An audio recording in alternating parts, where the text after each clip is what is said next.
So to frame the conversation, I think it's important to recognize that there are really two types of expenditures when thinking about an institution's budget. The first is operating expenditures, which go to support the day-to-day operations. And then there are capital expenditures, which go to support the design, renovation, construction of facilities or grounds and assets of the institution. So today we're just going to focus on the operating expenditures of the university and what it takes to run the institution day to day.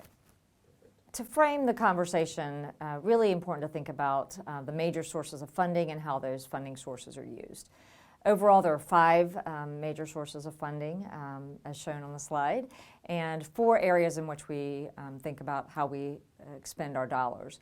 Those areas are actually designated nationally. There's national accounting standards that frame how we think about those sources and uses. And so we're going to walk through each of those today, but it's important when you think about William & Mary to think about how we look relative to other institutions. And you'll find any higher ed institution is putting their sources and uses into the same vernacular that we're going to walk through today. So when we think about the university's operating budget, there are really 5 major sources of revenue that we look at and 4 major areas of expenditure that we think about. Turning first to our revenues, if we think about the overall size of the university budget, the William & Mary's budget is about $470 million currently on an operating basis. That excludes the Virginia Institute of Marine Science, which is our School of Marine Science. We tend to think about those budgets separately because the Institute does have its own state line item appropriation. So today I'm just going to focus on William & Mary and its major sources of revenue and how we use those funds. Overall, student fees and tuition count for almost 2/3 of our revenue. So really important. Students are our number one customer, and they really are the primary engine that drives the organization. On the slide, you'll see tuition accounts for about 44% of our revenue, followed by other fees, which are paid largely by students, at about 24%. State funding makes up just over 11% of our budget, which comes as a surprise to a lot of people, given that we're a public institution. It's an important piece of our operation, but not our primary source of revenue. We also benefit from private dollars and philanthropy, which go to support the overall operations, and then grants and contracts, which support our research. Thinking about then how we expend those dollars, really academics are the core of what we do. We talk about educational programs and the support that goes around those. That accounts for almost 60% of our overall operating budget, about 56% in the current year. The other areas, as I touched on briefly, are research, which is a minor portion of our budget. The other areas tend to be financial aid as well as auxiliary services. We're going to spend some time on each of those in turn and get a little more detail into how those expenditures actually support the day-to-day operations. So I wanted to start first in thinking about state taxpayer support. As a public institution, I'm often asked about that as the first question in terms of how we get our funding, and it is an important part of our funding. The state provides dollars in very specific ways to the university. It provides dollars in direct support of the educational programs and any ancillary activities that go to support those programs, as well as for need-based in-state undergraduate student financial aid. It's important to know the Commonwealth provides no taxpayer support for out-of-state students.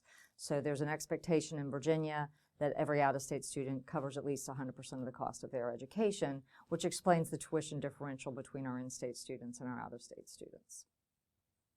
So as shown in the pie chart earlier, tuition is our biggest single source of revenue. It's about 44% of our operating budget, and that comes from tuition for all of our academic programs, be those undergraduate programs, professional programs, graduate level programs. Those dollars go directly to support the instruction and the other activities that support the academic enterprise. In finance, we often talk about educational and general programs, or E&G programs, which is terminology that often confuses people. So it's worth maybe spending a minute or two talking through what's included in an E&G program. The primary areas, as you see on the next chart, are instruction. That's the direct dollars that support the faculty that are in the classroom teaching the students.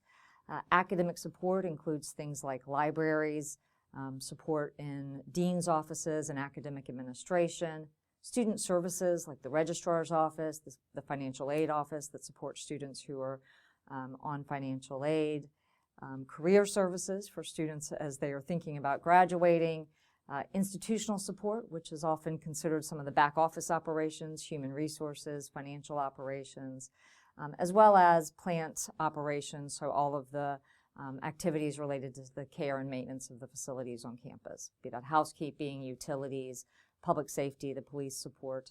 All of those are included in educational and general programs, and that's where the tuition dollars primarily are geared towards.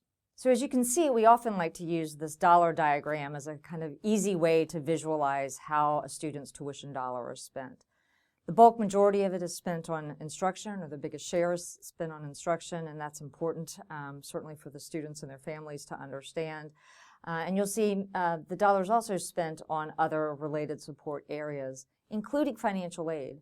So there is a fraction of tuition that goes to support financial aid for students that have a need and aren't able to fully fund their education themselves. So in addition to tuition, one of the major sources of funding for the educational activities are philanthropic dollars, and that's an increasingly important part of William & Mary's overall operation. Philanthropy comes in many forms. Donors can give gifts to the university that are restricted, in which case the donor says, I want my gift to go to support a scholarship, or I want a gift to go to support my favorite academic department.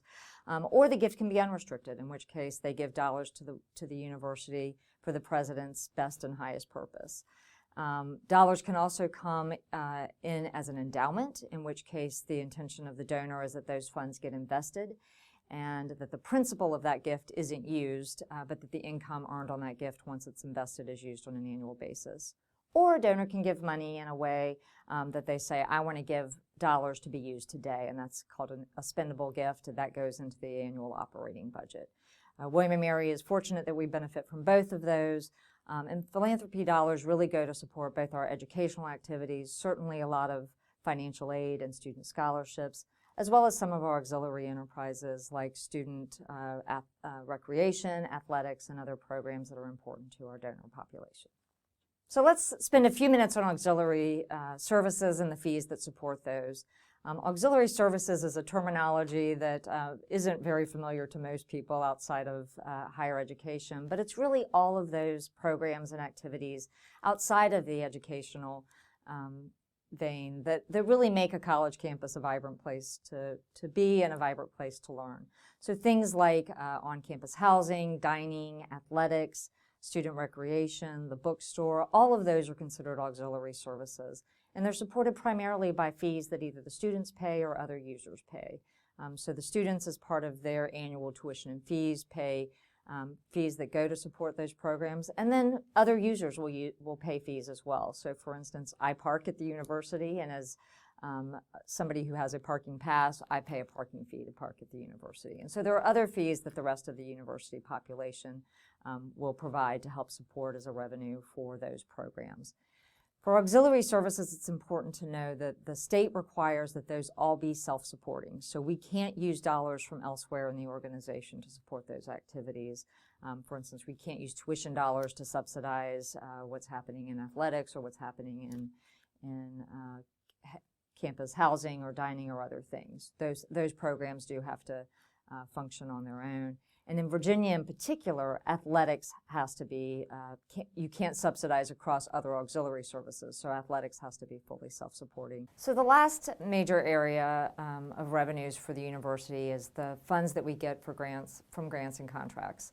Those dollars typically come in to support a specific research initiative or activity, and so they are directed in similar ways to the philanthropy dollars. They come in for a specific purpose and get used accordingly. It's a relatively small portion of our portfolio, but an important one, and important in the scholarship that our faculty provide and in the new knowledge that they're bringing into the classroom to help educate our students. So now that we've walked through each of the 5 major sources of revenue, really it's how do you put those pieces together in a comprehensive way to deliver the important services that really make the educational experience that our students thrive on when they're here on campus, and how do we maximize the use of those dollars, realizing that there are limits and that not all of the dollars are interchangeable, but when they come together as a whole, they really help us meet the university's mission in the most effective way.